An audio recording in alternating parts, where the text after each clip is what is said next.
Okay, if you live in the city of Sacramento, you have likely heard about the 311 call system. It's a customer service line, and people use it to report an issue, and then the city reviews it. And then they decide what agency or department works on that issue. And the city says that the estimated time to work on issues, it can vary. But tonight we're hearing from one man hoping that the city could hurry up a little bit.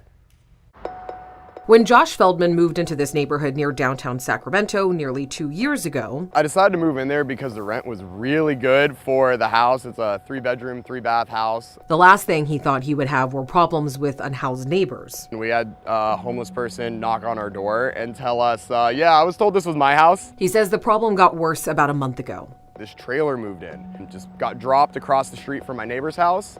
And it's just been there ever since. They don't clean up when the dogs go to the bathroom. They don't clean up when they go to the bathroom. They're throwing their drug paraphernalia, trash. They're just completely disrespecting their surroundings. On my street, like I've had their dog poop on my lawn, or on my driveway, on my lawn, in front of my door. I'm worried, if they break in and my cat's getting out, I'm worried about my belongings. Feldman says he's been contacting 311, the city of Sacramento's customer service line. According to the city, calls to 311 are answered by a customer service agent who will help find the appropriate government service to respond to the call. In Feldman's case, this map shows there have been 22 311 calls in the past month. A city spokesperson says the Department of Community Response has recently been out to the area twice to inform people about the laws, ordinances, and to offer services to work towards voluntary compliance. But even with that work, Feldman says all his attempts have failed in trying to find a solution. They're not really worried about me or my family or my neighbors. I feel like they're more worried about keeping the homeless safe than me.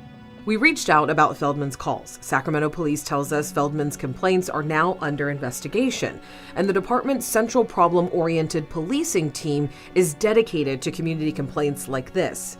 Right now, there are still 5 open requests on 311, and the city says that staff will be responding to this area again in the coming days. I think if my neighborhood makes enough noise, something can happen, and maybe even get them some help. And Sacramento city agencies are very busy. We talked to code enforcement back in October last year. They have been hard at work with the city's abandoned car issue because last year, more than 20,000 vehicle complaints had stacked up.